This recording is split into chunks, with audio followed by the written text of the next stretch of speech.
कोई भी सपना साकार करने के लिए सबसे जरूरी है सही कोच का होना। चुनिए अक्षर एकेडमी को और करें अपने GPSC एंड CG व्यापम का सपना साकार। Download the app now.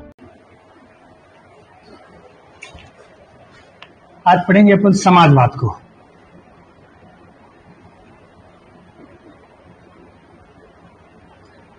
असल में जो समाजवाद जो शब्द है वो एक ऐसा अवधारणा है जिसमें जब से मानव जीवन का विकास हुआ है तब से किसी न किसी रूप में समाज मौजूद है। ठीक है।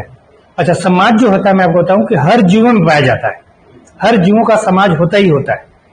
लेकिन समाजशास्त्र के अंतर्गत या समाजवाद के अंतर्गत हम सिर्फ मानव समाज का अध्ययन करते हैं। ठीक, समाज जो है सब जीवों में होगा, चींटियों का समाज होगा, बंदरों का समाज होगा, सब समाज अलग अलग होता है। लेकिन हम समाजवाद के अंतर्गत क्या पढ़ते हैं? सिर्फ मानव समाज का अध्ययन करते हैं, पढ़ाई करते हैं अपन। तो समाजवाद एक ऐसा अवधारणा है, एक अवधारणात्मक शब्द है, अवधारणा वाला शब्द है। मतलब सिद्धांतिक रूप से समाजवाद कभी लागू हुआ नहीं, लेकिन हमेशा एक अवधारणा है, एक आदर्श अवधारणा के रूप में। किस अवधारणा के रूप में? आदर्श अवधारणा के रूप में। समाजवाद का जैसे अर्थ के आधार पर देखिए कि समाजवाद का मतलब क्या होता है। तो चाहे समाज की मतलब अगर पावर के आधार पर देखें तो तीन चीजें होती हैं। एक होता है शक्ति, दूसरा होता है सत्ता और तीसरा होता है संपत्ति या संपदा। ठीक है। तीन आधार पर अगर किसी व्यक्ति के पास है तो ये मान लिया जाता है कि वो पावरफुल है। तीनों में से कोई भी चीज अगर उसके पास है तो तीनों चीजों का क्या करता है? वो पूर्ति कर लेता है। अगर किसी व्यक्ति के पास शक्ति है, पावर है किसी के पास, तो पावर से क्या कर सकता है? सत्ता भी प्राप्त कर सकता है, और पावर से अपन क्या प्राप्त कर सकता है? संपत्ति भी प्राप्त करता है। अगर किसी के पास संपत्ति ही है तो शक्ति और क्या करता है? वो पद जो है प्राप्त कर सकता है, सत्ता भी प्राप्त कर सकता है। और किसी व्यक्ति के पास अगर तीनों हो तो सबसे पावरफुल माना जाएगा।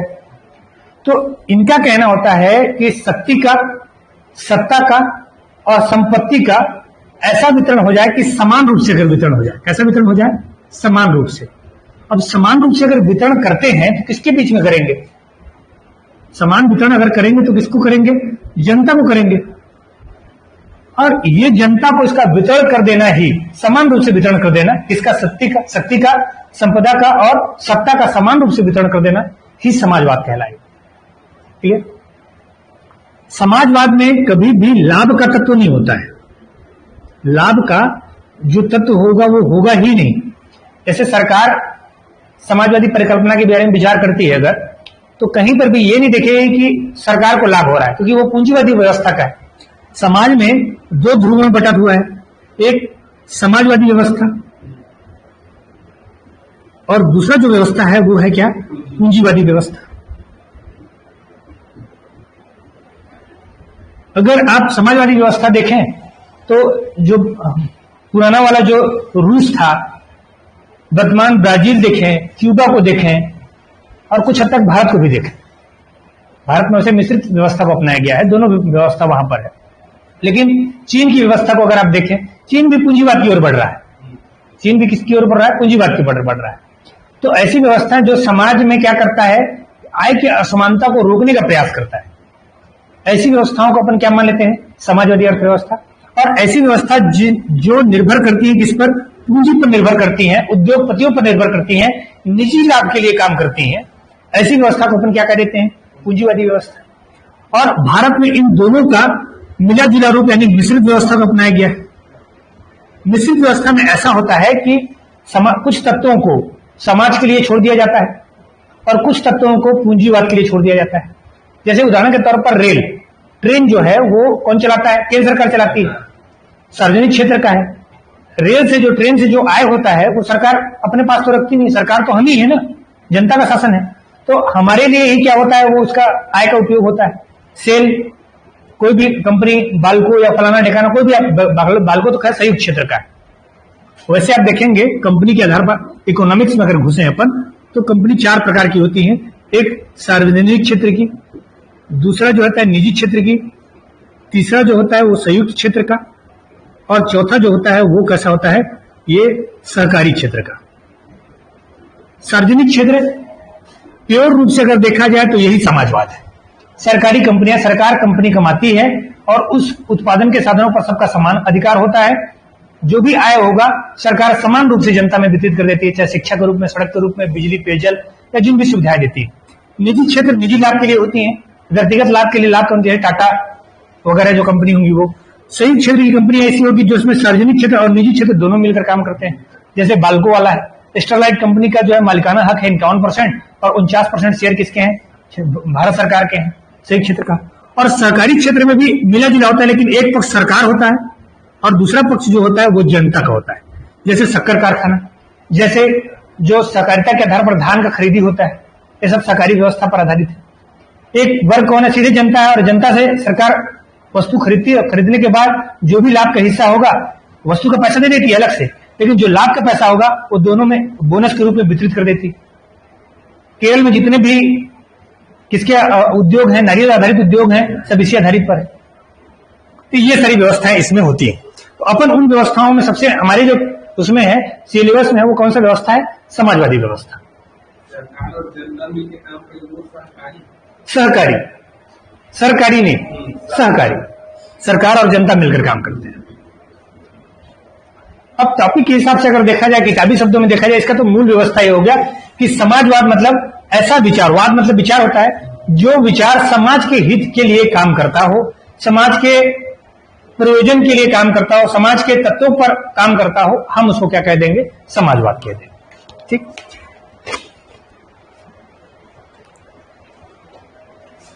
किताबी भाषा में अगर देखा जाए, परिभाषा के आधार पर देखा जाए, तो किताबी भाषा में बोलते हैं कि समाजवादी व्यवस्था में, समाजवादी व्यवस्था में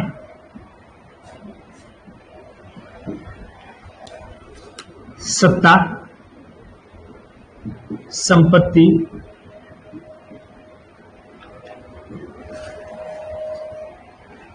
एवं शक्ति का नियंत्रण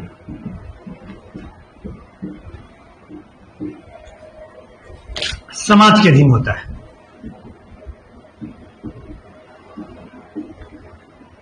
तीन चीजें याद रखना, सत्ता का, संपत्ति का और शक्ति का नियंत्रण कैसा होगा, समाज के पास होगा।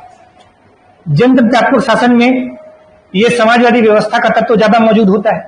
इससे पहले हम जनतंत्रात्मक शिक्षा वगैरह के बारे में पढ़ चुके हैं, इसमें समाजवादी तत्व ज्यादा होते हैं। ठीक। दूसरा बोलता है कि उत्पादन के साधनों पर, उत्पादन के साधनों पर जनता का समान अधिकार होगा।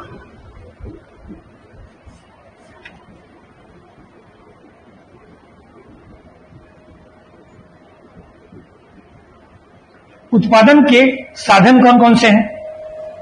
उत्पादन के साधन देखिए, प्राथमिक क्षेत्र, प्राथमिक क्षेत्र में अगर आप देखें तो कृषि है, खनन है, मत्स्य पालन है, मधुमक्खी पालन है, कृषि और कृषि से पशुपालन है, कृषि और कृषि से जुड़ी क्षेत्र है, इसमें एक एक्स्ट्रा खनन जुड़ जाता है। द्वितीय क्षेत्र अगर आप देखें तो द्वितीय क्षेत्र कौन कौन सा है, आपका विनिर्माण और विनिर्माण कारखाने वगैरह इसमें क्षेत्र आ जाएंगे। तृतीय क्षेत्र आ जाएंगे सेवा वाले जो क्षेत्र होंगे वो तृतीय। ये सब उत्पादन के क्या है, साधन है।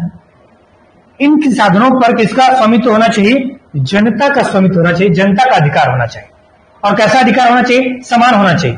पूंजीपति भी तो जनता का हिस्सा होता है, तो पूंजीपति को सिर्फ अधिकार न देकर किसको दे दिया जाए, जनता को भी दे दिया जाए। अमीर वर्ग जितना अधिकार है कमाने का, उतने गरीब वर्ग को अधिकार कमाने का अधिकार है।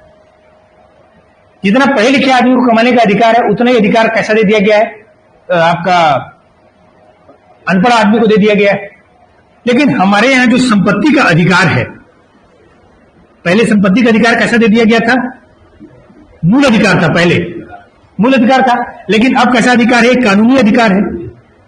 तो कानूनी अधिकार हो गया है, मतलब जो व्यक्ति जितना योग्य होगा उतना संपत्ति कमा सकता है, जितना मेहनत करेगा उतना संपत्ति कमा सकता है। लेकिन मूल अधिकार वाली व्यवस्था में कैसा होता, समान वितरण होता सबका, इसलिए संपत्ति के अधिकार को हटा दिया गया। मूल अधिकार में था ना पहले संपत्ति का अधिकार, उस मूल अधिकार में कहा 1978 में उसको हटाया गया है। कौन सा संविधान संशोधन, 44वें संविधान संशोधन 1978 में। और हटाकर उसको कहां रख दिया गया, 300 क में रख दिया गया, जो एक विधिक अधिकार बना दिया गया, कानूनी अधिकार इसीलिए बना दिया गया है क्योंकि भारत ने मिश्रित वाली चीजों को अपनाया है। जो जितना मेहनत करेगा, उत्पादन के साधन पर सबका स्वामित्व बराबर है, लेकिन योग्यता के आधार पर, कानूनी आधार पर मतलब जो जितनी योग्यता धारण करेगा, जो जितनी मेहनत करेगा, उतना धन क्या करता है, कमा सकता है, यह बता दिया गया। उत्पादन के साधनों पर क्या होना चाहिए, जनता का समान अधिकार होता है। और दृष्टिकोण कैसा होना चाहिए इसका, जनहित का। जैसे रेल का अपन चर्चा कर रहे थे, रेल को निजी क्षेत्रों में भी छोड़ा जा सकता है कि नहीं छोड़ा जा सकता है, छोड़ा जा सकता है। लेकिन जब निजी क्षेत्र को दिया जाएगा रेल को, तो रेल निजी क्षेत्र किसके लिए काम करते हैं, अधिकाधिक लाभ के लिए, कम लाभ के लिए काम नहीं करते हैं। उनका काम नहीं रहता है कि ज्यादा से ज्यादा लाभ कमाया जाए। तो जब निजी क्षेत्र को रेल को सौंप दिया जाएगा तो ज्यादा से ज्यादा लाभ कमाएंगे ना, और लाभ किससे कमाएंगे, जनता से। तो जनता का अनंता, जनता से धन प्राप्त करेंगे ना, तो जनता को सुविधा हुई क्या, जनता को यह तो सुविधा हुई, आवागमन की सुविधा हो गई, मतलब सुविधाओं का सुविधा हो गया, लेकिन उसको उसके लिए क्या देना पड़ेगा, ज्यादा धन देना पड़ेगा। एक और उदाहरण से समझिए आप इसको। दो प्रकार की दवाइयां होती हैं, एक ब्रांडेड दवाइयां होती हैं, एक जेनेरिक दवाइयां होती हैं। जब ब्रांडेड दवाइयां बन रही हैं तो जेनेरिक दवाई बनाने की जरूरत क्या है, इसलिए जेनेरिक दवाई बनाने की जरूरत है क्योंकि जो आपका समाज के जो निचले तबके के लोग हैं, जो निम्न वर्ग के आते हैं, वो लोग ब्रांडेड दवाई को क्या नहीं कर सकते, अफोर्ड नहीं कर सकते। इसलिए जनहित के लिए सरकार को सार्वजनिक क्षेत्र में कुछ न कुछ काम करना पड़ता है। ऐसे क्षेत्र जो जनहित के लिए जरूरी है और जिनका उत्पादन करना जनहित में जरूरी है, जैसे सार्वजनिक वितरण प्रणाली, चावल तो हर जगह मिल सकता है ना, कि नहीं मिल सकता है, लेकिन इसके बावजूद भी जनहित में सरकार क्या करती है, उचित मूल्य का पीडीएस प्रणाली चलाती है, जिसमें जनहित का क्या हो सके, भला हो सके। ऐसी व्यवस्थाओं को अपन क्या कह देते हैं, समाजवादी व्यवस्था। लाभ के लिए न काम करके वो किसके काम करते हैं, जनहित के लिए। ये व्यवस्था ही जनहित कहलाती है। समाजवादी व्यवस्था कैसी कहती है, जनहित की व्यवस्था। और तीसरा चीज याद रखना है, शक्ति का, संपत्ति का और शक्ति का अधिकार कैसा होना चाहिए, बराबर होना चाहिए। उत्पादन के साधनों पर जिनका स्वामित्व होना चाहिए वो क्या होना चाहिए, पूरी तरीके से सबका बराबर होना चाहिए। ऐसी व्यवस्था को अपन क्या कह देंगे, समाजवादी व्यवस्था। वास्तविक रूप से समाजवादी व्यवस्था कहां कहां लागू है, एक ब्राजील में, क्यूबा में, चीन भी अपने आप को समाजवादी कहता है, रूस भी अपने आप को समाजवादी कहता है, क्योंकि रूस के दबाव में ही हमने 1976 में समाजवादी शब्द को कहां डाला है, अपने संविधान में डाला है। ठीक, रूस के कहने पर भी इंदिरा गांधी सरकार ने डाला। ये प्रमुख आप उत्तर कोरिया भी ले सकते हो, लेकिन उत्तर कोरिया चूंकि जनतंत्र नहीं है तो इसको सोच समझ कर करना, क्योंकि तानाशाही शासन है, लेकिन वहां पर भी सरकार सारी चीजों, उत्पादन के साधनों पर सरकार का स्वामित्व होता है, निजी व्यक्ति को वहां पर अधिकार नहीं, याद रहेगा। लेकिन जो समाजवादी विचारधारा है, जिसको आधुनिक या वैज्ञानिक समाजवाद कहते हैं, आधुनिक एवं वैज्ञानिक समाजवाद के जनक कौन माना जाता है, नाम जानते हैं आप, सुने होंगे, कार्ल मार्क्स। इसीलिए अपन बोलते हैं मार्क्सवादी विचारधारा। और इनके साथ में एक नाम और रखिएगा, एंजेल, जो मार्क्स के मित्र थे, मार्क्स के साथ मिलकर क्या किया करते थे, काम किया करते थे, समाजवाद पर विचार अपना बहुत सारा प्रस्तुत किए।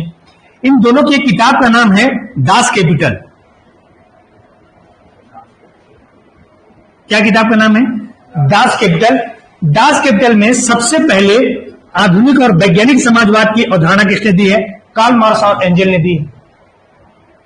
कार्ल मार्क्स के कथन मेरे को याद आ रहा है कि दुनिया के मजदूरों एक हो जाओ, तुम्हारे पास खोने के लिए और कुछ भी नहीं है, इन बेड़ियों को तोड़ने के अलावा तुम्हारे पास खोने के लिए और कुछ नहीं। कार्ल मार्क्स का मूल विचार मैं आपको बता रहा हूं। कार्ल मार्क्स का मूल विचार यह था कि हर वर्ग में दो वर्ग हमेशा मौजूद होते हैं, चाहे प्राचीन काल मान लो, चाहे वर्तमान काल लो, आधुनिक काल मान लो, किसी भी वर्ग में दो वर्ग हमेशा होते हैं। कार्ल मार्क्स ने एक सिद्धांत और दिया था, वर्ग संघर्ष।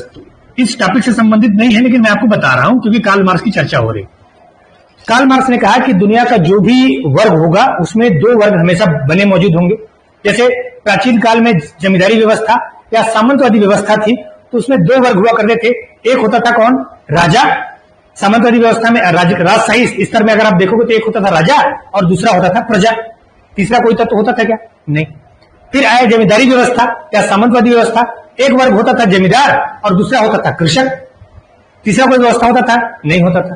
तीसरी व्यवस्था हुई पूंजीवादी व्यवस्था। औद्योगिक क्रांति हुई 1860 के बाद।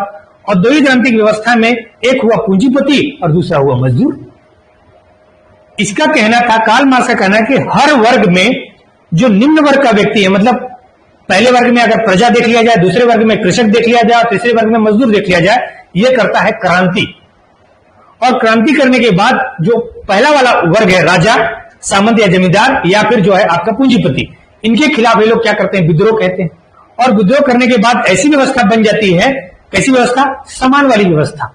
और इसी विद्रोह को उसने क्या नाम दिया? वर्ग संघर्ष। दो वर्गों में संघर्ष, वर्ग संघर्ष नाम दिया।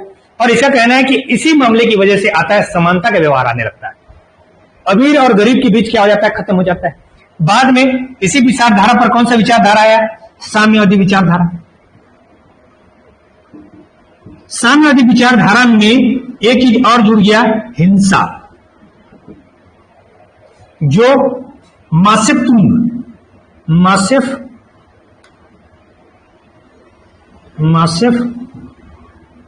तुंग के विचार, जो चीनी नेता है मासेफ तुंग, उनके विचारधारा पर आधारित था कि सत्ता प्राप्त करना है इनको। अगर उत्पादन के साधनों पर, उत्पादन का साधन उन्हीं के पास है, सत्ता के पास, तो उत्पादन के साधनों पर अगर कब्जा करना होगा तो सत्ता कहां से निकलती है? बंदूक की नली से निकलती है, इनका कहना था। जो इनकी विचारधारा पर कौन लोग चलते हैं फिर? नक्सलवाद।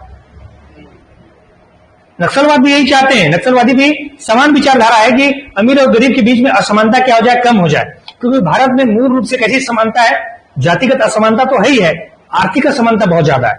आर्थिक असमानता कहने का तात्पर्य यह है कि अमीर जो है और अमीर होते जा रहा है और गरीब जो है और गरीब होते जा रहा है। उनके बीच का जो खाई है वो और बढ़ते जा रहा है। और समाजवाद कहता है दोनों में आर्थिक रूप से समान होना चाहिए, व्यवस्था कैसी होनी चाहिए? पूरी तरीके से समानता का व्यवहार होना चाहिए। तो ये मासेफ तुंग वगैरह विचार, साम्यवादी विचारधारा आपके सिलेबस में नहीं है, लेकिन ध्यान रखिएगा कभी आ जाए तो। मूल विचारधारा वैज्ञानिक समाजवाद के जनक कौन है? कार्ल मार्क्स और एंजल का माना जाता है। दास कैपिटल के माध्यम से उन्होंने आधुनिक या वैज्ञानिक समाजवाद के कौन माने जाते हैं? ये जनक माने जाते हैं। याद रह गए? और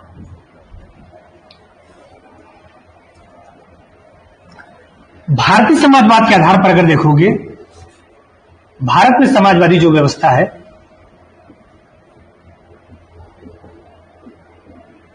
वो कैसा समाजवादी है?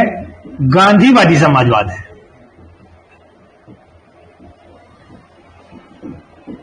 क्योंकि गांधीवादी समाजवाद तत्व है, इसमें एक प्रमुख चीज जुड़ा होता है अहिंसा, और दूसरा है अवसर की समानता। गांधी जी का मानना था हमारा जो समाजवाद है, कैसा समाजवाद है? विश्वास पर चलने वाला है, गांधीवादी विश्वासों पर आधारित है। और हमारा जो वो समाजवाद है वो किस पर होगा? अहिंसा पर आधारित होगा, न कि मासेफ तुंग की विचारधारा पर, न ही वर्ग संघर्ष की क्रांति पर। ये भी वर्ग संघर्ष बोलते हैं ना, तो एक प्रकार का कैसा है? विद्रोह वाली बात है ना। जो आधुनिक समाजवाद है, जो वैज्ञानिक समाजवाद है, वो वर्ग संघर्ष कहता है। और संघर्ष कैसा होगा? उग्र ही तो होता है। संघर्ष हमेशा उग्र होगा, क्रांति होगा, भले उसमें खून खराबा ना हो। और मासेफ तुंग वाले विचारधारा में जो साम्यवादी विचारधारा बोलते हैं, उसमें तो सीधे खून है, सीधे हत्या है। तो हमारे यहाँ जो समाजवाद है वो समाजवाद कैसा है? गांधीवादी समाजवाद। और हमारे यहाँ समाजवाद के प्रमुख व्यक्तित्व में अगर देखा जाए तो कौन है? आचार्य नरेंद्र देव। ये वर्मा नहीं है ना, हमारे नरेंद्र देव वर्मा नहीं है, छत्तीसगढ़ वाले नहीं है। आचार्य नरेंद्र देव, राम प्रसाद लोहिया, और तीसरा है जयप्रकाश नारायण।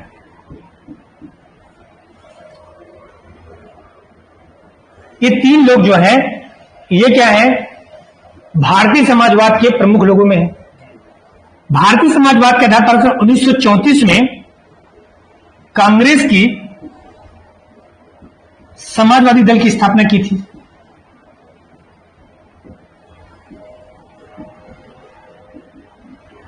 इन तीनों लोगों ने इसमें क्या किया था, अपना योगदान दिया था। 34 में जयप्रकाश नारायण तो नहीं थे, राम प्रसाद लोहिया और आचार्य नरेंद्र देव जो है इसमें किसमें शामिल थे। ये आपका कांग्रेस समाजवादी जो दल था, कांग्रेस के अंदर ये जो समाजवादी दल था वो था। जयप्रकाश नारायण की एक किताब का नाम ध्यान रखिएगा, समाजवाद क्यों। समाजवाद क्यों। इस बुक पर इन्होंने बताया कि भारत में समाजवाद कैसा होना चाहिए और भारत में समाजवाद कैसा समाजवाद है, अगर समाजवाद है भी तो किस तरह का समाजवाद भारत में मौजूद है।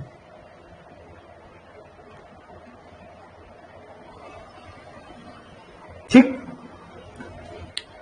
तो समाजवाद का अर्थ और अवधारणा समझ लीजिए। समाजवादी में सत्ता, शक्ति और जो है संपदा का क्या होना चाहिए, नियंत्रण समाज को होना चाहिए। दूसरा, उत्पादन के साधनों पर सबका समान अधिकार होना चाहिए। दृष्टिकोण कैसा होना चाहिए, जनहित का दृष्टिकोण होना चाहिए। क्यूबा, ब्राजील, चीन, रूस, उत्तर कोरिया इत्यादि क्षेत्रों में वास्तविक रूप से समाजवाद लागू है, लेकिन अभी विश्व के सभी देश समाजवाद अवधारणा में उन्नति नहीं कर सकते, क्योंकि समाजवाद अवधारणा का अपना एक नुकसान भी है। जब आप अमीर को, जैसे मान लो कक्षा में 100 विद्यार्थी हैं, 100 विद्यार्थियों में अगर हम सबको औसत नंबर देने लगे तो जो मेहनत करने वाला विद्यार्थी होगा वो ज्यादा मेहनत नहीं करेगा कि भाई औसत ही तो मिलता है, 50 ही तो मिलता है हर बार, तो ज्यादा पढ़ूंगा तब भी 50, कम पढ़ूंगा तब भी 50। और जो कम पढ़ने वाला लड़का है वो भी ज्यादा मेहनत नहीं करेगा, अरे 50 तो मिल ही जाता है, फिर तो करते नहीं, औसत मिल गया। उसी तरीके से धन का अगर समान वितरण कर दिया जाए तो जो मेहनत करने वाला है वो व्यक्ति बोलेगा कि नहीं मैं भी कमाऊंगा, पूरा क्या जमा हो जाएगा, सरकारी खजाने में जमा हो जाएगा। और न कमाने वाला ये बोलता है क्या करूंगा कमा के, मैं 50% तो मिलता ही है। तो इसे अकर्मण्यता को जन्म पैदा देता है, मेहनत करने की प्रवृत्ति को क्या करता है, रोकता है। इसलिए समाजवाद का जो अवधारणा है आदर्श रूप में बहुत अच्छा है। आदर्श रूप में अच्छा मतलब कि सच बोलना तो बहुत अच्छा होता है, सब लोग मानते हैं कि सच बोलना बहुत अच्छा है, लेकिन क्या जीवन के हर क्षण में सच बोलना चाहिए? किसी व्यक्ति का जान बचाने के लिए अगर झूठ बोलना पड़े तो जरूर बोलना चाहिए। कई ऐसे मौकों पर क्या बोलता है आदमी, झूठ बोलते हैं, देश के हित में या किसी भी हित में, किसी भी हित में आप झूठ बोल सकते हैं, आपद धर्म के अंतर्गत आता हो। तो इसी तरीके से आदर्श अवधारणा में है वो कि आदर्श अवधारणा में समाजवाद एक आदर्श अवधारणा है, व्यवहारिक अवधारणा नहीं। ठीक, व्यवहारिक अवधारणा में क्या होता है, देश को नुकसान होता है। वैज्ञानिक समाजवाद में कार्ल मार्क्स को याद रखिएगा, एंजल को याद रखिएगा, दास कैपिटल की किताब याद रखिएगा। गांधीवादी समाजवाद हमारे यहाँ लागू है, ये ध्यान रखिएगा, जिसमें अहिंसा का तत्व है, अवसर की समानता है। प्रमुख व्यक्तियों देखिएगा नरेंद्र देव वर्मा, राम प्रसाद लोहिया और जयप्रकाश नारायण। जयप्रकाश नारायण ने एक आंदोलन चलाया था, सर्वोदय आंदोलन।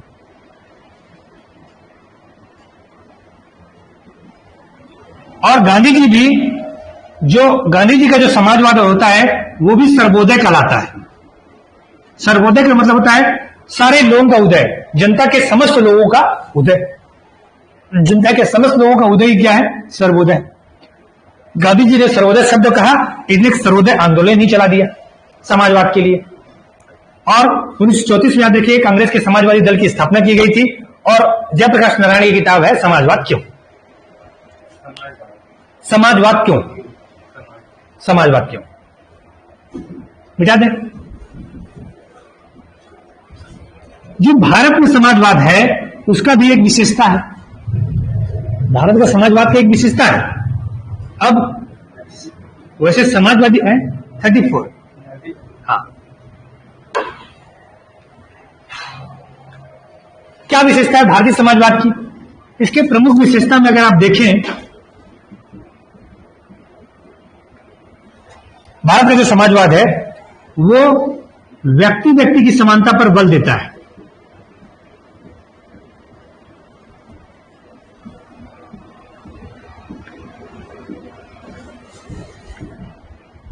भारत का समाजवाद आपने पढ़ा होगा कि हर व्यक्ति 14 में भी आगे पढ़ने वाले हैं। अनुच्छेद 14 में बताया गया है कि कानून के समान कैसा व्यक्ति है, कानून के सामने सभी व्यक्ति के समान अधिकार है, समान विधि का संरक्षण है, समानता अधिकार है, मूल अधिकारों में भी दिया गया है। तो व्यक्ति व्यक्ति कैसे हैं, देश के सामने, सत्ता के सामने या शक्ति के सामने वास्तविक रूप से भले लागू नहीं होता है, लेकिन कानून के रूप से कैसे हैं, सभी व्यक्ति समान है। तो भारत का समाजवाद कैसा है, व्यक्ति व्यक्ति की समानता वाला। दूसरा, आर्थिक व्यवस्था कैसी है हमारी, समानता वाली, मिश्रित है वो। कुल मिला के आर्थिक व्यवस्था कहने का अवसर की समानता हमको उपलब्ध कराया गया है। क्या एक एसटी एससी ओबीसी वाला व्यक्ति भी उतने ही हक प्राप्त है जितना जनरल व्यक्ति को? अगर मान लीजिए कोई अमीर व्यक्ति को उतना ही हक प्राप्त है, आर्थिक अवसर, धीरू भाई अंबानी पेट्रोल पंप से कहां पहुंच सकते हैं, बड़ा बिजनेसमैन बन सकते हैं। एक चाय वाला क्या बन सकता है, प्रधानमंत्री बन सकता है। एक दलित व्यक्ति राष्ट्रपति के पद पर पहुंच सकता है। तो किस आधार पर तय होता है? समानता के आधार पर ही तो होता है। जब कभी हम कोई सत्ता का निर्माण करते हैं, शक्ति का निर्माण करते हैं, तो ये देखकर नहीं, उसके गुणों की योग्यता के आधार पर देखते हैं, बल्कि ये नहीं देखते कि वो किस जाति धर्म, किस लिंग का है, किस आयु का है, किस वर्ग का है, कभी नहीं देखते योग्यता के आधार पर। तो व्यवस्था कैसी है उसकी? आर्थिक व्यवस्था भी समान है। हर व्यक्ति हर प्रकार का धंधा कर सकता है, हर प्रकार का कार्य कर सकता है। ठीक। तीसरा इसमें बताता है, 4 ही तत्व है इसमें, समानता, स्वतंत्रता और सामाजिक न्याय। समानता, स्वतंत्रता एवं सामाजिक न्याय। व्यक्ति व्यक्ति में समानता है, उनके बीच स्वतंत्रता भी है, और सामाजिक न्याय, कोई भी व्यक्ति क्या कर सकता है? न्याय प्राप्त कर सकता है। सामाजिक रूप से ही प्राप्त कर सकता है, कानूनी रूप से ही प्राप्त कर सकता है। समाज में किसी व्यक्ति को उच्च और नीचे दर्जा प्राप्त नहीं है वर्तमान स्थिति में। दिमाग में, हमारे ख्यालों में है, लेकिन राज्य, संविधान किसी भी स्थिति में क्या नहीं करता है? समान व्यवहार देता है। ठीक। और अगर किसी व्यक्ति के दिमाग में ख्याल है और जुबान पर आया तो सजा भी देगा। दिमाग में है, रखे रहो, कोई बात नहीं, रख सकते हो तुम, क्योंकि अपने विचार हैं तुम्हारे। लेकिन अगर आपने उस विचार को क्या किया, जुबान पर लेकर आए, तो आपको क्या कर दिया जाएगा? अंदर बंद कर दिया जाएगा। अस्पृश्यता का अंत कर दिया गया है हमारे यहाँ, आर्टिकल 17 अभी आगे पढ़ने वाले हैं। फिर तीसरा, प्रशासन एवं आयोजना का विकेंद्रीकरण। किताबी शब्द है, इसको आसानी से समझ लीजिए। विकेंद्रीकरण का मतलब होता है शक्ति को निचले स्तर में वितरित कर देना। केंद्रीकरण का मतलब होता है शक्ति को एक जगह केंद्रित कर देना। हमारे यहाँ ग्राम पंचायत की व्यवस्था है। हमारे यहाँ निचले तबके की व्यवस्था कैसे दी गई है कि योजना का प्रशासन में और आयोजना में, निर्माण करने में, दोनों को किसको दे दिया गया है? निचले वर्गों को भी दे दिया गया है। सिर्फ ऐसा नहीं, केंद्र सरकार ही आयोजना का निर्माण करता है और प्रशासन करता है। केंद्र सरकार किसको देता है? राज्य सरकारों को, राज्य सरकार जिला प्रशासन को, जिला प्रशासन जनपद को, जनपद किसको? ग्राम पंचायतों को, और ग्राम पंचायत भी किसको दे देता है? ग्राम सभा को। इतने सिस्टम बने हुए हैं, ये विकेंद्रीकृत व्यवस्था है।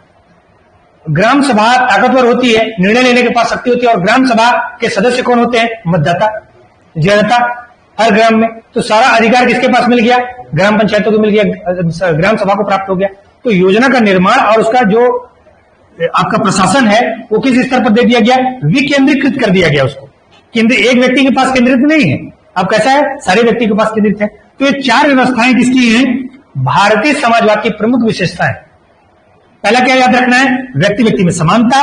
दूसरा, आर्थिक व्यवस्था की समानता। तीसरा, समानता, स्वतंत्रता और न्याय, प्रशासन और आयोजना। कुल मिलाकर अगर देखा जाए, इसको शॉर्टकट में दिखे तो सामाजिक, आर्थिक,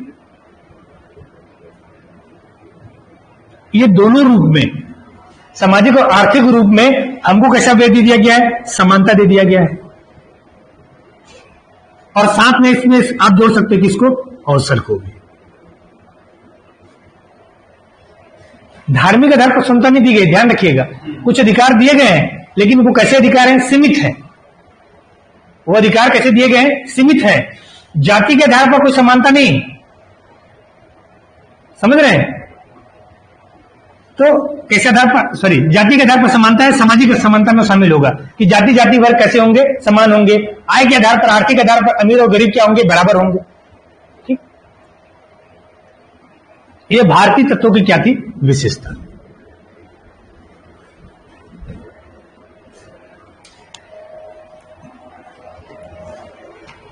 अब संविधान में देख लेते हैं समाजवादी व्यवस्था का क्या क्या चीज लिया है। संविधान में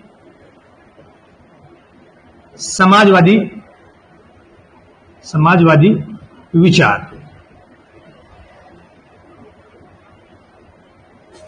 सबसे पहले 42वें संविधान संशोधन 1976, 1976 में समाजवाद शब्द कहां जोड़ा गया? संविधान में जोड़ा गया। जानते हो आप लोग उसको? संविधान में से पहले क्या था? समाजवादी शब्द नहीं था। 1942 संशोधन 1976 द्वारा समाजवादी शब्द जोड़ा गया। पहले समाजवादी शब्द नहीं था, पहले भावना समाजवादी थी, लेकिन अब समाजवादी शब्द को भी जोड़ दिया गया उसमें। प्रस्तावना में क्या जोड़ा गया है? एक तो प्रस्तावना में सामाजिक, आर्थिक, राजनीतिक न्याय, सामाजिक, आर्थिक और राजनैतिक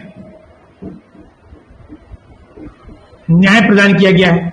सामाजिक रूप से मतलब हर वर्ग का व्यक्ति, अमीर हो, गरीब हो, जाति का किसी जाति का वर्ग हो, समान अधिकार दिए गए हैं। आर्थिक आधार पर किसी तरह का वर्ग का व्यक्ति हो, अमीर वर्ग का व्यक्ति हो, गरीब वर्ग का व्यक्ति हो, आर्थिक आधार पर समान दिया गया है। और राजनीतिक आधार पर अगर देखो तो राष्ट्रपति को जो जितने नागरिक अधिकार प्राप्त है उतने नागरिक अधिकार आम नागरिक को भी प्राप्त है। प्रधानमंत्री, मंत्री को जितना अधिकार प्राप्त है उतना आम नागरिक को भी प्राप्त है। राजनीतिक अधिकार में हर व्यक्ति, चाहे वो सरपंच हो, चाहे वो कहा हो, प्रधानमंत्री हो, नागरिक के रूप में अधिकार कैसे रहेंगे? दोनों के समान है। और हर व्यक्ति चुनाव लड़ सकता है किसी भी सीट से। कोई ऐसा क्राइटेरिया, अगर भारत का नागरिक है तो समानता के साथ व्यवहार किया जाता है उसके साथ। कोई भी 21 साल का व्यक्ति क्या कर सकता है? इसका चुनाव लड़ लेगा, पंचायत का चुनाव लड़ लेगा, विधानसभा का चुनाव लड़ेगा। 35 साल का कोई व्यक्ति है तो राष्ट्रपति का चुनाव लड़ सकता है, कोई रोक नहीं, उसके लिए कोई ऐसा योग्यता नहीं रखी गई कि वही बन सकता है। ठीक। इसके बाद प्रस्तावना में ही एक दिया गया है प्रतिष्ठा और अवसर की समानता।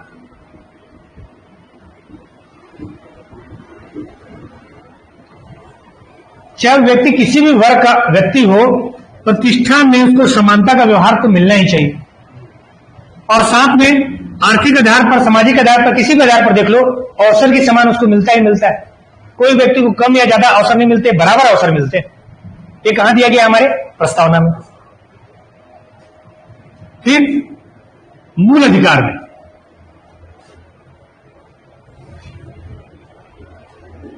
मूल अधिकार में क्या क्या दिया गया है? एक तो 14 से सीधे समानता का अधिकार कहां से दिया गया है? 14 से लेकर 18 तक में मूल अधिकार में दिया गया है। 14 में क्या दे दिया गया? अनुच्छेद 14 में दिया गया है विधि के समक्ष समानता, विधि के समक्ष समानता और विधि के समान संरक्षण का अधिकार। यह ब्रिटेन से लिया गया है और यह कहां से लिया गया है? अमेरिका से। हाँ, विधि के समक्ष समानता का अधिकार मतलब विधि के अधीन सभी व्यक्ति क्या होंगे? बराबर होंगे। और दूसरा, विधि के समान संरक्षण का अधिकार, हर व्यक्ति विधि के सामने अपने संरक्षण का अधिकार मांग सकता है। ठीक। विधि के समक्ष क्या हो गया? सभी समान है, अमीर गरीब, बड़ा पद वाला, छोटा पद वाला, पैसा वाला, बिना पैसे वाला, काम वाला, बेकाम वाला, रोजगार बेरोजगार, सभी। और विधि के समान संरक्षण का अधिकार मतलब विधि से सब लोग अपना मांग सकते हैं कि हमको संरक्षण दीजिए, कानून न्याय का मांग कर सकते हैं। हर व्यक्ति, क्या किसी भी वर्ग का हो। दोनों का मतलब अलग अलग समझे कि नहीं समझे?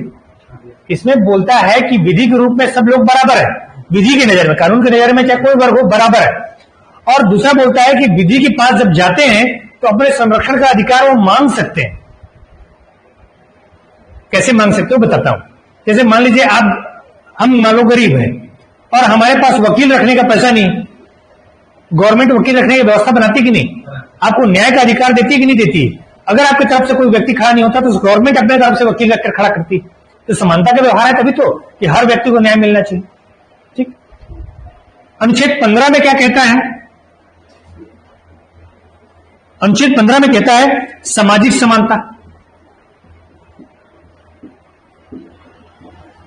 सामाजिक समानता कहने का मतलब है लिंग के आधार पर, जाति के आधार पर, वर्ग के आधार पर, प्रजाति के आधार पर, आयु के आधार पर और जन्म स्थान के आधार पर कोई भेद नहीं। किसके आधार पर? लिंग।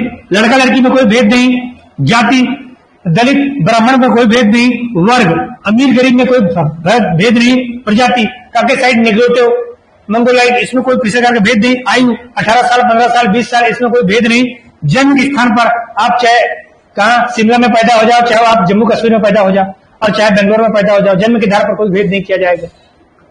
इसमें कैसे दे दिया गया? सामाजिक समानता का अधिकार दिया गया।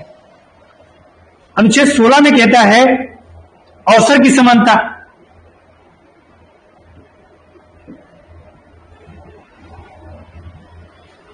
लिंग जाति वर्ग के आधार पर भी क्या नहीं किया जाएगा? अवसर की समानता से वंचित नहीं किया जाएगा। किस आधार पर? लिंग के आधार पर, जाति के आधार पर, वर्ग के आधार पर, प्रजाति के आधार पर, आयु के जन्म स्थान के आधार पर किसी तरह का अवसर देने के लिए। कौन से अवसर? आर्थिक रूप से हर व्यक्ति को काम प्राप्त करने का अधिकार होगा। अच्छा ये बताओ, समान सा सवाल पूछ रहा हूं मैं आपसे कि अवसर की समानता में एसटी एससी ओबीसी को आरक्षण दिया जाता है, दिया जाता है, तो आप क्या मानते हो ये अवसर के अधिकार का अतिक्रमण है? नहीं तो है। कैसे?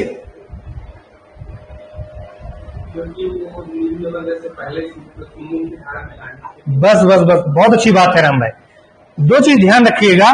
मान लो ये जो है इतना बड़ा डब्बा है और ये मान लो इतना बड़ा डब्बा है, ठीक? अगर आप इसको घटाते जाते हो घटाते जाते हो घटाते जाते हो तो मतलब किसी के अधिकार का क्या कर रहे हो? हनन कर रहे हो। लेकिन इस बड़े डब्बे के बराबर इसको अगर बढ़ाते जाते हो, इसको बढ़ाते जाते हो, इसका मतलब थोड़ी नहीं कि इसका हनन कर दे रहे हो आप।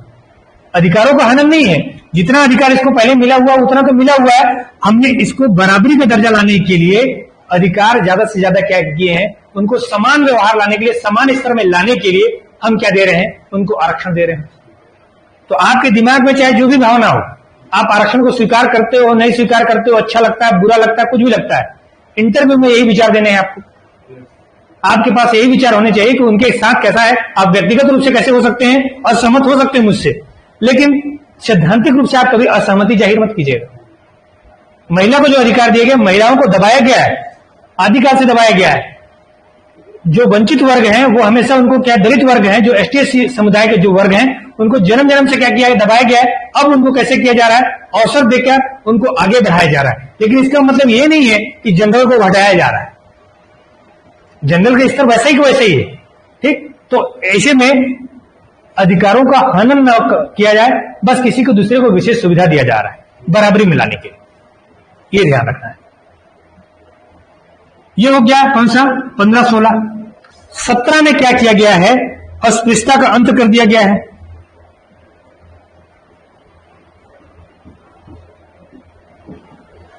अनुच्छेद 17 के तहत अस्पृश्यता का अंत किया गया है। कोई व्यक्ति जाति के आधार पर भेद करता है, किसी का पानी नहीं पीता है, किसी कुएं का पानी नहीं पीता है, किसी छुआछूत करता है, तो क्या भाव समान हो पाएंगे?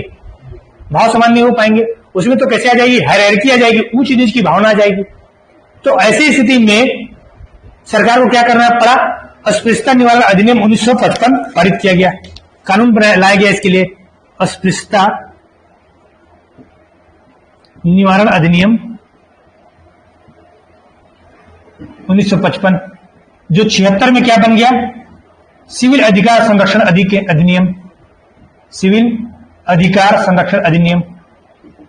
समानता लाने के लिए अस्पृश्यता का अंत अनुच्छेद 17 में है, उसके तहत अस्पृश्यता निवारण अधिनियम 1955 लाया गया और बाद में उसको अधिकार क्या बना दिया गया? 1976 में सिविल अधिकार संरक्षण अधिनियम 1976 बना दिया गया।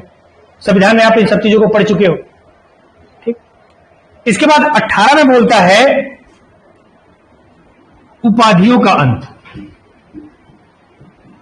ये भी समानता के व्यवहार के लिए। मैं अपने नाम के आगे लिखता हूं महाराजा धिजात पुष्पेंद्र पांडे, तो कैसा लगेगा? ऐसा लगेगा मैं कोई विशिष्ट आदमी हूं, ऐसा महान आदमी हूं। बहुत सारे लोग लिखते हैं ना श्री श्री 108 श्री फलाना महाराज, तो जब आप ऐसे लिखते हो तो आपको ऐसा लगता है कि कोई महान आदमी। अब महान आदमी ऊंच नीच की भावना आ जाएगा अपने खुद के अंदर और दूसरे वाले आदमी के अंदर, क्या कैसा सब हायरार्की का अनुभव करोगे आप, तो एक विशिष्ट आदमी हो जाएगा। इसलिए सरकार ने क्या किया कि उपाधियों का ही अंत कर दिया। लेकिन उपाधियों के अंतर्गत जो शिक्षा संबंधी उपाधि है, जैसे डॉक्टर, डीलिट की उपाधि, या जैसे पद्मश्री का जो अवार्ड दिया जाता है, वो उपाधियों के अंतर्गत नहीं आते हैं। वो एक ऐसा है, सम्मान है। वो सेना का जो उपाधि, जनरल, मेजर जनरल, कैप्टन, ये एक प्रकार का सम्मान है, उपाधि नहीं।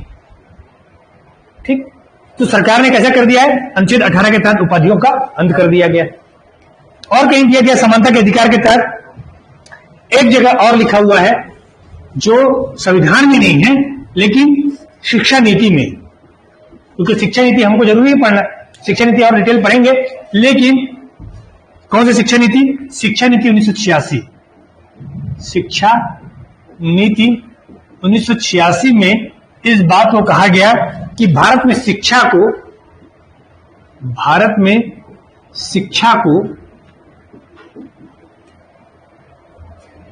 हर वर्ग एवं हर समुदाय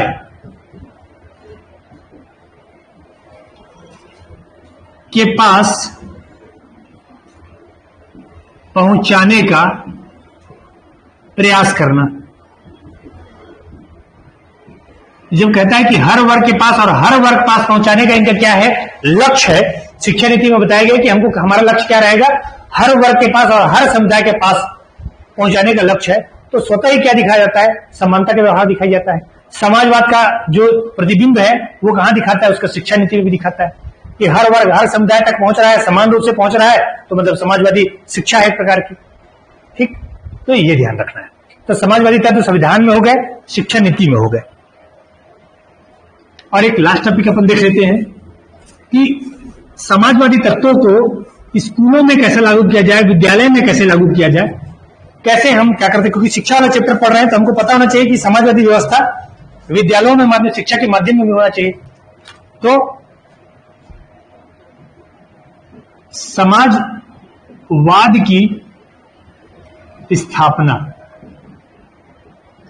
शिक्षा के माध्यम से,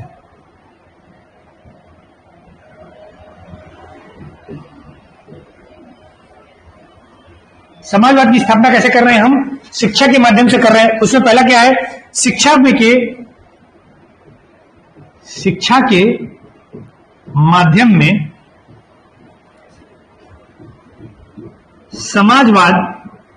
समाजवादी विचारधारा को शामिल करके, इस शिक्षा में अगर प्रारंभिक तौर पर जो बालक पढ़ रहा है, अगर उस बालक के दिमाग में पहले से ही हम भेदभाव को खत्म कर दें, ऊंच नीच की भावना को खत्म कर दें, समाजवादी विचार को पैदा कर दें, तो वो व्यक्ति क्या होगा, कल को नागरिक बनेगा। तो हमारे यहाँ जब आज वर्तमान में प्रारंभिक शिक्षा में समाजवाद को अगर विचारधारा को डाल दिया जाए कि हर व्यक्ति समान है बेटा, हर व्यक्ति में समान अधिकार होते हैं, समान तत्व होते हैं, समान अधिकार मिलना ही चाहिए, तो ऐसी स्थिति में क्या नहीं पैदा करेगा, वो हायरार्की पैदा नहीं करेगा, ऊंच नीच की भावना से पैदा नहीं करेगा। तो पहला तत्व अपन क्या कर सकते हैं, शिक्षा में ही अपन समाजवादी विचार, प्रारंभिक विद्यालय स्तर पर ही अपन समाजवाद को डाल दें उनके दिमाग में। दूसरा तत्व क्या है, छात्रों को नैतिक शिक्षा प्रदान की जाए।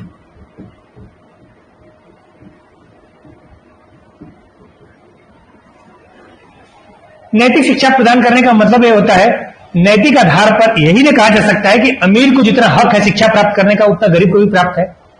जितना ब्राह्मण को शिक्षा प्राप्त करने का अधिकार है, उतना दलित को भी प्राप्त करने का अधिकार है। उसने एसटी महिला को भी उतना ही प्राप्त करने का अधिकार है। लिंग के आधार पर देखोगे, जितना हिंदू को प्राप्त, पुरुष को जितना प्राप्त करने का अधिकार है, उतना महिला को भी प्राप्त करने का अधिकार है। पुरुष को अगर, मतलब आपका जनजाति को अगर प्राप्त करने का अधिकार है, नगरीय संस्कृति को प्राप्त करने का अधिकार है, तो ग्रामीण संस्कृति को प्राप्त करने का अधिकार है। बात अलग है कि वो प्राप्त करना चाहते हैं या नहीं, लेकिन नैतिक आधार पर आप अगर इनके दिमाग में डाल दो कि नहीं, अधिकार दोनों के बराबर है, तो नैतिकता के वश वो क्या करेगा, वो गलत धारणा नहीं अपनाएगा विद्यालय स्तर पर। तीसरा बोलता है पाठ्यक्रम में,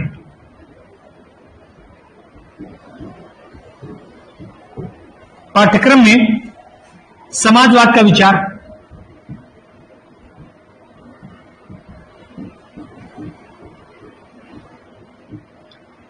देखिए शिक्षा में यहां पर अगर आप देखोगे तो विद्यालय वगैरह में गया, मान लीजिए आपका टीचर समाजवादी विचारधारा से प्रभावित नहीं, तो आप समाजवाद से प्रभावित नहीं हो पाओगे। जैसे जेएनयू की जो स्टूडेंट होते हैं, जेएनयू के स्टूडेंट, वो अक्सर समाजवादी धारा से विचार से बड़ा प्रेरित होते हैं। जेएनयू मतलब जवाहरलाल नेहरू यूनिवर्सिटी दिल्ली वाले, वो समाजवादी विचारधारा से प्रेरित होते हैं। तो जब समाजवादी धारा से प्रेरित होते हैं, क्योंकि वहां के टीचर का जो ग्रुप है वो भी समाजवादी धारा से प्रभावित है, दूसरे स्टूडेंट उतने प्रभावित नहीं होते, क्योंकि दूसरे स्टूडेंट के जो शिक्षक हैं उतना प्रभावशाली तरीके से समाजवाद को नहीं समझाते हैं। जबकि जेएनयू के जड़ में समाजवाद है, तो समाजवादी विचारधारा सुनने मानने में बड़ा अच्छा लगता है, लेकिन लागू होने में बहुत अच्छा है नहीं। तो इसको बोलता है कि पाठ्यक्रम में, तो जब विद्यालय स्तर पर आप लागू कर रहे हो और विचारधारा प्रभावित नहीं कर पा रही है, लेकिन आप पाठ्यक्रम में जब समाजवादी विचारधारा को डालोगे, तो मानो या ना मानो आपको क्या करना पड़ेगा, पढ़ना पड़ेगा, आपको उसका प्रशिक्षण लेना पड़ेगा और आपको मैटर को याद करके परीक्षा में लिखना पड़ेगा। तो जाने अनजाने में आप समाजवाद को क्या कर रहे हो, अपने अंदर डाल रहे हो ना, तो पाठ्यक्रम में शामिल करना उसका एक जरूरी तत्व हो गया। तीसरा बोलता है वही शिक्षक वाला, अध्यापक एवं शिक्षकों द्वारा समान व्यवहार एवं आदर्श आचरण,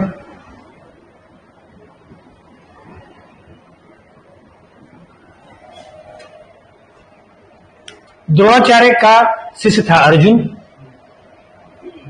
अर्जुन को सर्वश्रेष्ठ धनुर्धर घोषित कर दिया गया, यह किया जा चुका था। अचानक वो लोग वन में गए और देखे कि नहीं, एकलव्य जो है गजब का कौशल वाला आदमी निकला और पूछा तुम्हारा शिष्य, तुम्हारा गुरु कौन? बोले आप हो। उसने अंगूठा मान लिया। वो जानते थे इस बात को कि ये अर्जुन से ज्यादा सर्वश्रेष्ठ धनुर्धर ये निकल गया। क्या उन्होंने समान व्यवहार किया? समानता का व्यवहार नहीं था। एक अध्यापक को कैसा व्यवहार करना चाहिए? समान व्यवहार। ये भेद नहीं करना चाहिए कि ये राजा का बेटा है और ये भील का बेटा है। ये भेद नहीं करना चाहिए कि अमीर का बेटा है, ये गरीब का बेटा है। ये भेद नहीं करना चाहिए आईएएस का बेटा है और ये नौकर का बेटा है। और जब वो आदर्श चरित्र दिखाएगा तो उस स्टूडेंट के मन में भी कैसा व्यवहार आएगा? आदर्श भाव आएगा कि नहीं, जब हमारे गुरुजी ऐसा मानते हैं तो हम भी माने। हमारे माता पिता आदर्श अगर व्यवहार करते हैं तो हम भी आदर्श व्यवहार को मानेंगे। समाजवादी विचारधारा वहां से पैदा होगा, समानता का व्यवहार करने से। ठीक। इसके बाद विद्यालय में सामुदायिक केंद्र की स्थापना,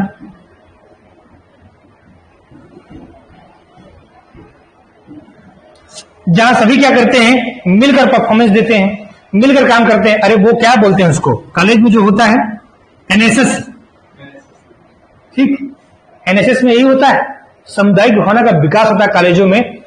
ये नहीं देखा जाता है कि किस वर्ग का व्यक्ति, कॉलेज का स्टूडेंट है, जाके वहां पर मजदूरी करो और वहां पर कैसा बनाओ, घर बनाओ, नाली बनाओ, साफ सफाई करो, स्वच्छता का काम करो।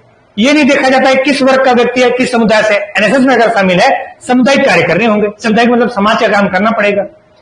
तो ये भावना पैदा हो जाती है कि नहीं, हर व्यक्ति वर्ग समान है, चाहे वो कलेक्टर हो चाहे वो चपरासी हो, काम के आधार पर दोनों व्यक्ति बराबर होते हैं।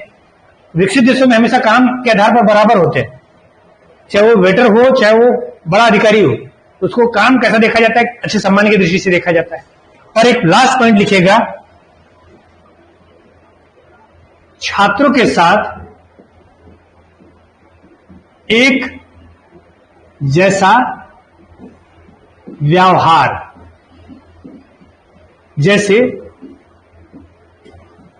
गणवेश। समझ रहे हैं? स्कूलों में ड्रेस कोड लागू करने का मूल वजह यही है कि अगर अमीर वर्ग का बच्चा होगा तो मस्त जैकेट वैकेट कोट वोट लगा के आ जाएगा, जूता उता मार के आ जाएगा बढ़िया, और गरीब वर्ग का व्यक्ति होगा तो कैसा आ जाएगा, फटा पुराना पहन के आ जाएगा। इसलिए सारे सिस्टम को समाजवादी व्यवस्था के तहत कैसा कर दिया गया है कि उच्च नीच का भाव पैदा हो ही ना। तू भी नीला शर्ट पहनेगा, तू भी खाकी पैंट पहनेगा, अमीर वाला भी वही पहनेगा, भले वो घर में जैसा पहन ले, स्कूल में आएगा वही पहनेगा, और गरीब वाला भी आएगा तो वही पहनेगा। ऐसे में कैसा भाव पैदा होता है?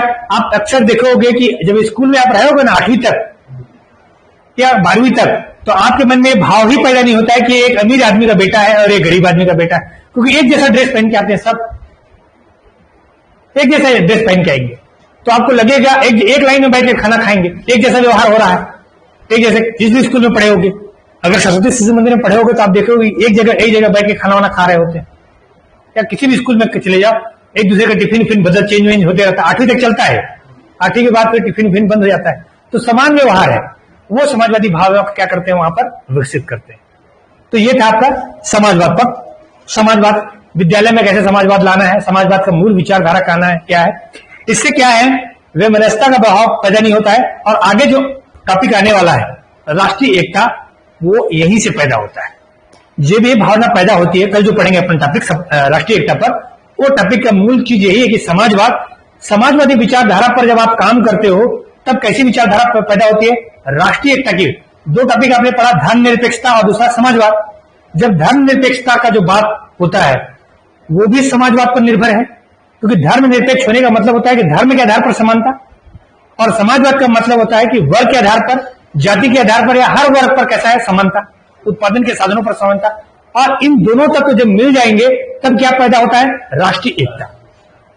राष्ट्रीय एकता का भाव पैदा होगा, आपस में लिंक करना है इनको, ये दोनों तत्व मौजूद होते हैं। तो कल अपन पढ़ेंगे क्या, राष्ट्रीय एकता। ठीक, पढ़ कराइएगा राष्ट्रीय एकता को। और कौन कौन एडमिशन लेना चाहते हैं थोड़ा सा मैसेज वैसे किया कीजिएगा, एडमिशन का पता चलेगा। ठीक है, डेमो कब तक रखें, बंद करें अब? सर जो शिक्षक संघ बोल रहे थे कि आप प्रतिनियुक्ति भर्ती होना चाहिए, अच्छा उसके मामले में मैं क्लियर कर दे रहा हूँ। हाँ, उसको मैं समझाता हूँ। देखो, दो मामले बड़े चल रहे हैं, सारे लोगों को समझना होगा।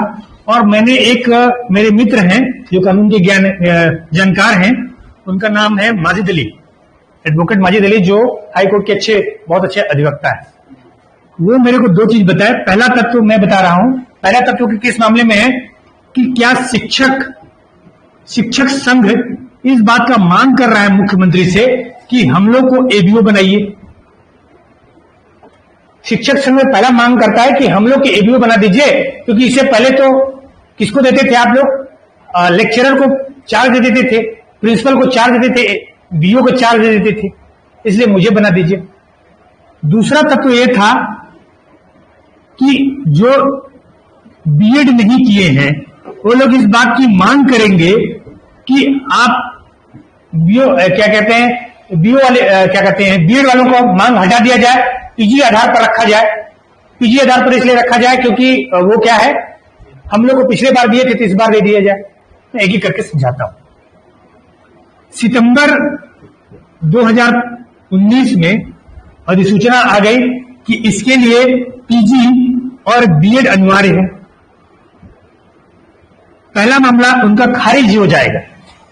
19 से लेकर 20, 20 से लेकर 21 और 21 से लेकर मान लो सितंबर, अभी सितंबर हमारे जुलाई अगर सितंबर में फॉर्म भराता है, जो भी होता है सितंबर तक ये माने अपन, तो ये 21 से लेकर 22, ये 3 साल के बीच में आप क्या कर रहे थे? 3 साल के बीच में अधिसूचना जारी की गई सितंबर 2019 में। 3 सालों तक आपको इस बात का दिक्कत ही नहीं था कि क्या करो, बीएड अनिवार्य कर दिया गया है। 3 साल तक आप होश में नहीं थे। गजट में प्रकाशित किया गया, गजट मतलब होता है राजपत्र। तो राजपत्र में अगर किसी चीज को प्रकाशित कर दिया गया, मैंने सर्वसाधारण को पता है, कोई आदमी ये नहीं कह सकता। गजट में प्रकाशित होने का मतलब होता है जैसे कानून होता है। तो आपने कानून आईपीसी पढ़ी है क्या कभी? आप कभी ये तो नहीं कर सकते ना कि मेरे को कानून का ज्ञान नहीं था इसलिए मैंने गलती से हत्या कर दिया किसी का। ये तो नहीं कर सकते। गजट में प्रकाशित होने का मतलब हो जाता है आपको पता चल चुका है, आपको प्रकाशित किया जा चुका है, आप पूरा अवेयर हो इस मामले में। सारे जनसाधारण को आपने सूचना दे दी है, सारे लोगों को पता हो चुका है, दावा आपत्ति का समय निकाला जा चुका है। गजट में प्रकाशित करने से पहले दावा आपत्ति निकालते हैं।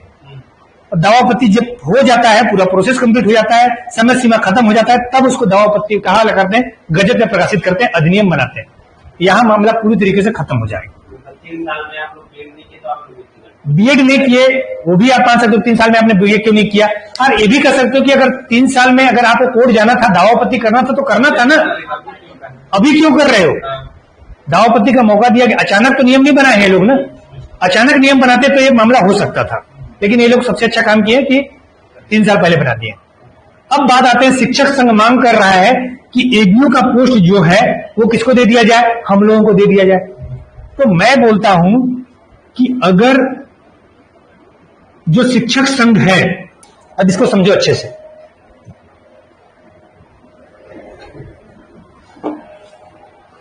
शिक्षक संघ हमेशा कहता है, शिक्षक संघ को जनगणना का कार्य दिया जाता है।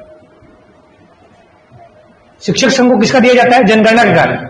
तो शिक्षक संघ को जनगणना आयुक्त बना देना चाहिए, जनगणना आयुक्त बना दिया जाए। ये मांग कर सकता है कि हम लोग वर्षों से काम करते आते हैं जनगणना का काम, इसलिए हमें जनगणना का अधिकार आयुक्त बना दो, या कोई भी जनगणना को कोई पोस्ट दे दो। शिक्षक संघ निर्वाचन का काम करता है, तो कल को बोल दे जाओ कि हमको निर्वाचन का जो है पदाधिकारी बनाओ। ये जो काम होते हैं ना, ये कैसे काम होते हैं। और एक और बता देता हूं, शिक्षक ये भी बोल सकते हैं कल को कि हम लोग छात्रावास अधीक्षक का चार्ज ले रहे हैं। लेते हैं कि नहीं लेते हैं? अभी बहुत सारे शिक्षक हैं, तो एक काम करो, छात्रावास अधीक्षक का पोस्ट मत निकालो, हमें को छात्रावास बना दो अधीक्षक। ये भी बोल सकते हैं ना। तो क्या बनाया जा सकता है? क्या जनगणना आयुक्त बनाया जा सकता है? क्या निर्वाचन अधिकारी इनको बनाया जा सकता है? अरे भाई, जब था व्यक्ति को तब चार्ज देते थे आपको।